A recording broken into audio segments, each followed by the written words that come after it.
Barsisa was a great abid from the time of Banu Israel. Great abid, great pious man. He was a monk. Nowadays, a sheikh. And my brothers, as I share the story of Barsisa with you, don't think of Barsisa, think about yourself. Put yourself in the shoes of Barsisa.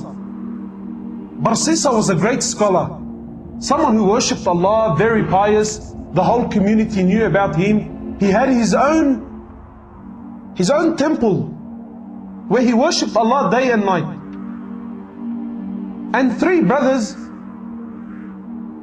they wanted to go in jihad, but they had a sister. And they said, if we go to jihad, who's going to look after our sister? So they said, who better than Barsisa?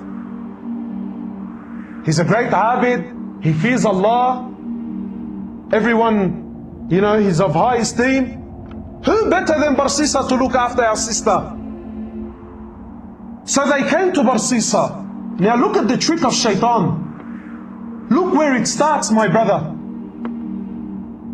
They came to Barsisa and said, Barsisa, we want to go for jihad, and we're wondering, can you look after our sister? So Barsisa immediately says, he says, A'udhu billahi minash shaitanir rajim. This is shaitan. No way. So the men were disappointed and they left. Then shaitan came to Barsisa. He's not shaitan. Today he's our sheikh. So we'll call him Sheikh Shaitan. So Sheikh Shaitan came to Barsisa and said, Barsisa, brother, what are you doing? These men, they want to go for jihad. They're going for good. They're going for the sake of Allah. Barsisa, if you do not look after her, who's going to look after her? You are the most noble, Barsisa. You are the most pious man. If they leave her with someone else, what do you think will happen? So Barsisa says, maybe I should look after her for the sake of Allah, for the sake that these brothers. Look at the trick of shaitan. When shaitan knocks on your door, shaitan does not want you to open it fully. Just a little peep, a little, who is it? That's all he wants. A little crack. That's all shaitan wants. Shaitan has all the time in the world. Shaitan wants a little crack.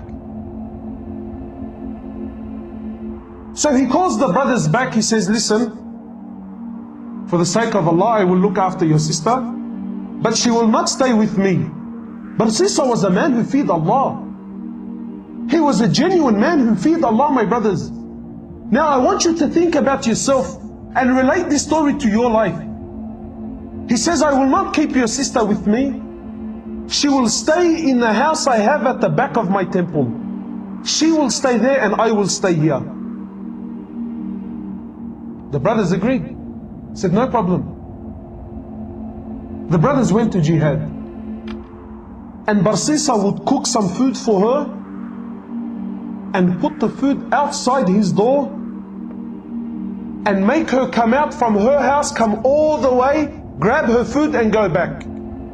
Look how much he feared Allah. But what happened? He already opened the door. So this happened for some time, and shaitan has plenty of time on his hands. No problem. Take your time, brother. Take your time. Until eventually shaitan comes to Barsisa. He says, Barsisa,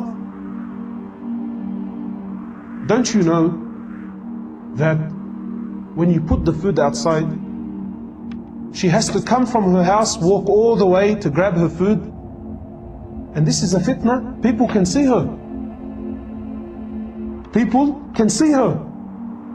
I think you should put the food on her doorstep. Makes logic sense?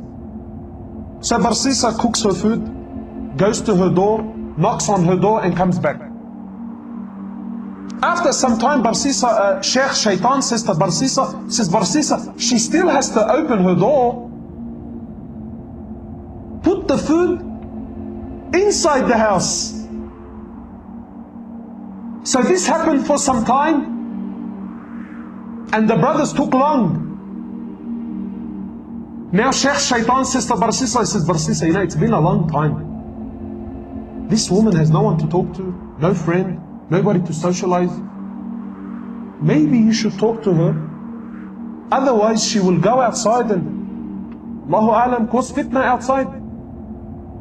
For the sake of Allah, not for, no, brother, for the sake of Allah. So Barsisa now, he goes to the house. Look, he still fears Allah. From outside the house, he's talking to her, shouting, and she can't hear him properly. And after some time, Shaitan says, Barsisa, why are you embarrassing yourself? You're screaming and shouting. Go inside the house and speak to her there.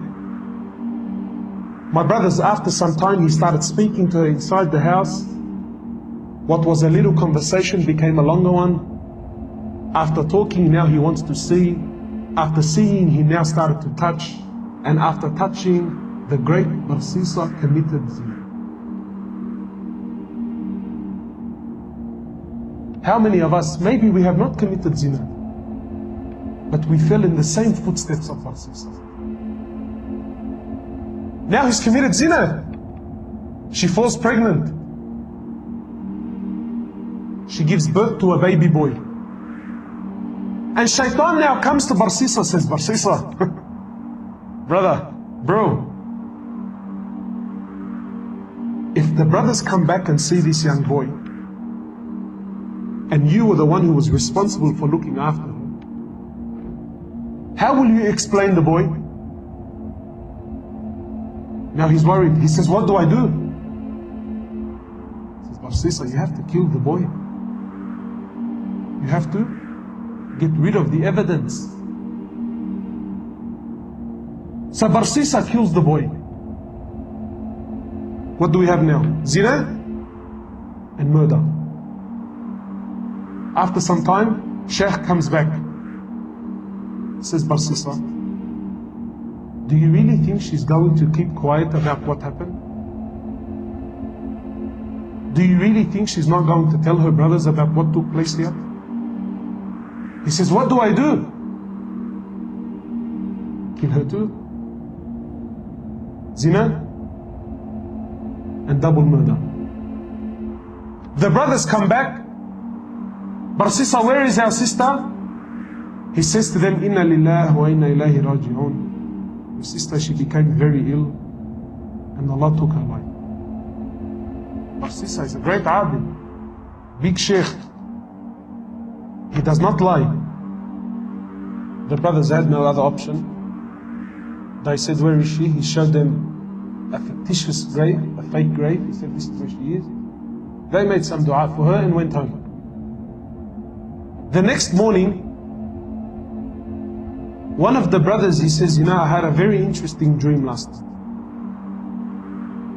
The other brother said, I had an interesting one. What did you see?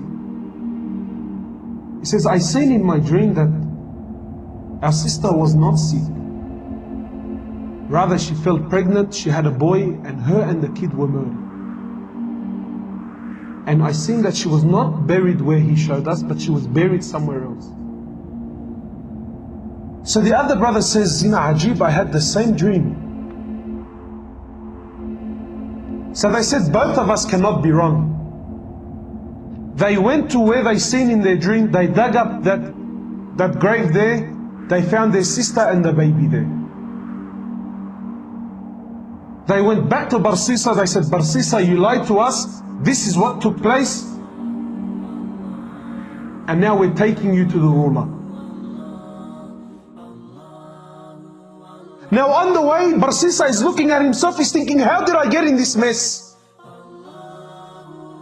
Zina, double murder,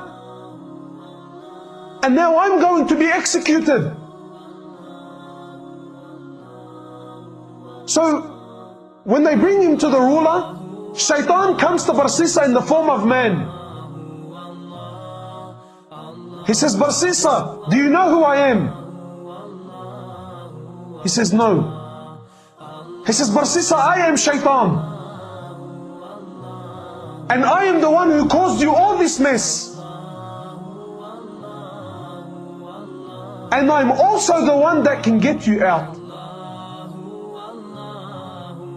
He says, Barsisa, I can get you out, man. I have a lifeline for you, Barsisa. He says, anything, get me out. He says, Barsisa, you make sajda to me. You make sajda to me, Barsisa, and I will get you out. So Barsisa, he makes sajda to him. And Sheikh Shaitan says, thank you very much. It was nice knowing you.